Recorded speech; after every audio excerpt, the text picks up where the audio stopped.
প্রাথমিক নিয়োগ দুর্নীতির দুটি মামলায় এজলাস বদল। নিয়োগ দুর্নীতি সংক্রান্ত বাকি মামলার শুনানি চলবে বিচারপতি গঙ্গোপাধ্যায়ের এজলাসে। সুপ্রিম কোর্ট থেকে হাইকোর্টে এলো বিচারপতির মামলার বদলের রায়। সৌমেন নন্দীর করা মামলা সরানো হলো বিচারপতি গঙ্গোপাধ্যায়ের এজলাস থেকে। রমেশ মালিকের করা মামলাও সরানো হলো বিচারপতি গঙ্গোপাধ্যায়ের এজলাস থেকে।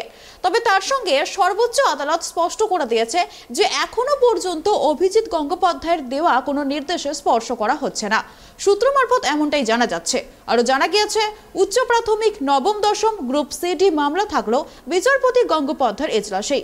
অন্য কোনো বিচারপতিকে এই মামলা হস্তান্তরের জন্য হাইকোর্টের ভারপ্রাপ্ত প্রধান বিচারপতি টি.এস. শিবজ্ঞানমকে নির্দেশ দিয়েছে সর্বোচ্চ আদালত।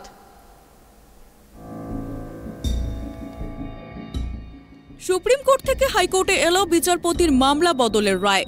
শুধুমাত্র দুটি মামলা থেকে সরানো হলো বিচারপতি অভিজিৎ গঙ্গোপাধ্যায়কে। প্রাথমিক নিয়োগ দুর্নীতির দুটি মামলায় বিচারপতি বদলের নির্দেশ সুপ্রিম কোর্টের। নিয়োগ দুর্নীতি সংক্রান্ত বাকি মামলার শুনানি চলবে বিচারপতি গঙ্গোপাধ্যায়ের এজলাসেই। সৌমেন নন্দীর করা মামলা সরানো হলো বিচারপতি গঙ্গোপাধ্যায়ের এজলাস থেকে। রমেশ মালিকের করা মামলাও সরানো হলো বিচারপতি গঙ্গোপাধ্যায়ের এজলাস থেকে। উচ্চ প্রাথমিক নবম দশম গ্রুপ সিডি মামলা থাকলেও বিচারপতি গঙ্গোপাধ্যায়ের এজলাসেই। প্রাথমিকে নিয়োগ দুর্নীতির দুটি মামলা সরিয়ে দিল সুপ্রিম কোর্ট। অন্য কোনো বিচারপতিকে এই মামলা হস্তান্তরের জন্য হাইকোর্টের ভারপ্রাপ্ত প্রধান বিচারপতি টি.এস. শিবজ্ঞানমকে নির্দেশ দিয়েছে সর্বোচ্চ আদালত। 13 এপ্রিল নিয়োগ দুর্নীতি সংক্রান্ত একটি মামলার শুনানিতে কলকাতা হাইকোর্টের বিচারপতি অভিজিৎ গঙ্গোপাধ্যায় মন্তব্য করেন, অভিষেক বন্দ্যোপাধ্যায় এবং কুন্তল ঘোষকে খুব দ্রুত জিজ্ঞাসাবাদ করা উচিত ইডি এবং সিবিআইয়ের। বিচারপতি গঙ্গোপাধ্যায়ের এই নির্দেশকে চ্যালেঞ্জ করে সুপ্রিম কোর্টের দ্বারস্থ হন অভিষেক। এরই প্রেক্ষিতে শুক্রবার সুপ্রিম কোর্টের প্রধান বিচারপতি ডি.ওয়াই চন্দ্রচূড়ের বেঞ্চ বিচারপতি অভিজিৎ গঙ্গোপাধ্যায়ের হাতে থাকা প্রাথমিকের নিয়োগ দুর্নীতির দুটি মামলা অন্য বিচারপতির কাছে সরানোর নির্দেশ দেন। সৌমেন নন্দী এবং রমেশ মালিকের দায়ের করা দুটি মামলা বিচারপতি গঙ্গোপাধ্যায়ের এজলাস থেকে সরানো হলো। উল্লেখ্য, নিয়োগ দুর্নীতি সংক্রান্ত একাধিক মামলা বিচারপতি গঙ্গোপাধ্যায়ের এজলাসে বিচারাধীন রয়েছে। ইতিমধ্যে সেই মামলাগুলির অনেকটা অগ্রগতিও হয়েছে।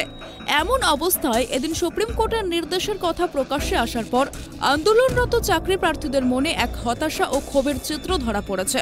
তাদের উদ্দেশ্য বিচারপতি গঙ্গোপাধ্যায়ের বার্তা, আপনারা অপেক্ষা করুন, মামলা তো শেষ হয়ে যায়নি, মামলা তো অন্য কোনো বিচারপতির কাছে যাচ্ছে, তিনিও তো একজন হাইকোর্টের বিচারপতি, তিনি দেখবেন। তিনি সেই সঙ্গে এও বলেছেন, সুপ্রিম কোর্টের নির্দেশকে মেনে চলতে হবে। এতে যদি ব্যক্তিগতভাবে কারোর মন খারাপ হয়ে থাকে তাহলে সেখানে বিশেষ কিছু করার নেই। Bureau report, tribe TV.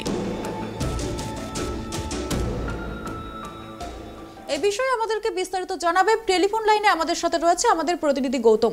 Gautam, তোমার থেকে যেটা জানতে চাইবো যে বিচারপতি অভিজিৎ গঙ্গোপাধ্যায়ের এজলাস থেকে দুটি মামলা সরানো হলো, বাকি নিয়োগ দুর্নীতির সব মামলা অভিজিৎ গঙ্গোপাধ্যায়ের এজলাসে থাকছে, এ বিষয়ে একটু বিস্তারিত জানাও। হ্যাঁ দেখো, বিচারপতি অভিজিৎ গঙ্গোপাধ্যায়ের বিরুদ্ধে সুপ্রিম কোর্টের নির্দেশ নিয়ে যে শুক্রবার সকাল থেকে কিন্তু তোলপাড় চলেছে বাংলার রাজ্য রাজনীতিতে। প্রশ্ন উঠেছিল বিচারপতি গঙ্গোপাধ্যায়ের কাছ থেকে কি সব মামলা সরিয়ে দেওয়া হচ্ছে, এবং সুপ্রিম কোর্টের মৌখিক নির্দেশের পরেই এই নিয়ে জল্পনা শুরু হয়।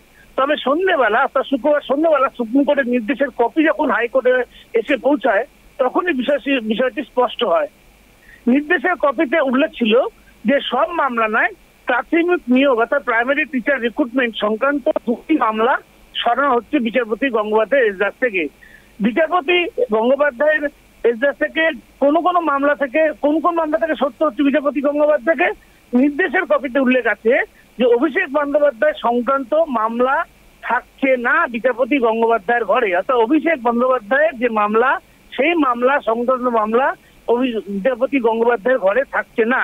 অর্থাৎ অভিষেক বন্দ্যোপাধ্যায়ের বিরুদ্ধে ওঠা যাবতীয় অভিযোগের ভিত্তিতে যেসব মামলা বিচারপতির এজলাসে এসেছিল সেই মামলা সরে যাচ্ছে। তবে সুপ্রিম কোর্টের যে নির্দেশ, সেই নির্দেশে হাইকোর্টের ভারপ্রাপ্ত প্রধান বিচারপতি টি.এস. শিবজ্ঞানম বলেছেন, যদি তিনি মনে করেন তাহলে এই সংক্রান্ত যাবতীয় মামলা বিচারপতি গঙ্গোপাধ্যায়ের ঘর থেকে অন্যত্র সরিয়ে দিতে পারেন। এটা কিন্তু হাইকোর্টের সুপ্রিম কোর্ট বিচারপতি বলেছেন। উল্লেখ করা যায় যে তোমার সম্প্রতি স্কুল নিয়োগ যে দুর্নীতি, সেই সংক্রান্ত একটি মামলা শুনানিতে বিচারপতি গঙ্গোপাধ্যায় তার পর্যবেক্ষণে জানান যে প্রয়োজনে সিবিআই ও ইডি কুন্তল ঘোষ অভিষেক বন্দ্যোপাধ্যায়কে মুখোমুখি বসিয়ে জেরা করতে পারবে।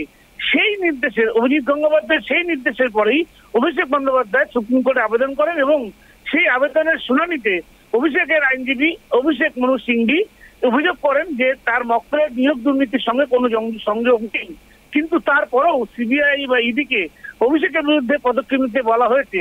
শীর্ষ আদালত হাইকোর্টের নির্দেশের উপর অন্তর্বর্তীকালীন স্থগিতাদেশ দেয়। শুক্রবারের নির্দেশের পর অভিষেকের সেই মামলা সরেছে বিচারপতি গঙ্গোপাধ্যায়ের এজলাস থেকে।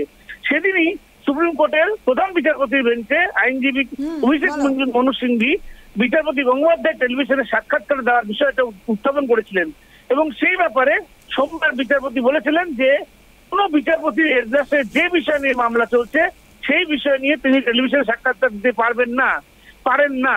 তারপরই হাইকোর্টের রেজিস্ট্রার জেনারেলের থেকে ওই সাক্ষাৎকারের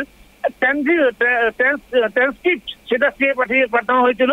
শুক্রবার বিচারপতি অভিজিৎ গঙ্গোপাধ্যায়ের ব্যাপারে রায় ঘোষণার সময় সুপ্রিম কোর্টের বিচারপতি DY চন্দ্রচূড় বলেন যে বিচারপতিরা কঠিন দায়িত্ব পালন করেন, ঠিক যে কারণে আমরা মামলাটি আজ এজলাসে সরানোর কথা বলেছি। এই মামলা ছাড়াও প্রাথমিক নিয়োগে দুর্নীতিতে সংক্রান্ত আরো একটি মামলা যেটা শুনতে পারবেন না বিচারপতি গঙ্গোপাধ্যায়। তবে উচ্চ মাধ্যমিক বা প্রাথমিক নবম দশম একাদশ দ্বাদশ শ্রেণীর যে শিক্ষক নিয়োগ বা গ্রুপ বি বা গ্রুপ সি নিয়োগ সংক্রান্ত যেসব মামলা বিচারপতি গঙ্গোপাধ্যায় সিবিআই তদন্তে নির্দেশ দিয়েছিলেন সেগুলো মামলা কিন্তু তার ঘরেই থাকছে। মূলত অভিষেক বন্দ্যোপাধ্যায় এবং কুন্তল ঘোষের যে শিক্ষক নিয়োগ দুর্নীতি মামলা যেটা এজলাসে ছিল অভিজিৎ গঙ্গোপাধ্যায়, সেই দুটো মামলাকেই অভিজিৎ গঙ্গোপাধ্যায় এজলাস থেকে সরিয়ে নেওয়া হয়েছে। তৃপ্তি। ধন্যবাদ গৌতম আমাদেরকে এই বিষয়ে বিস্তারিত জানানোর জন্য।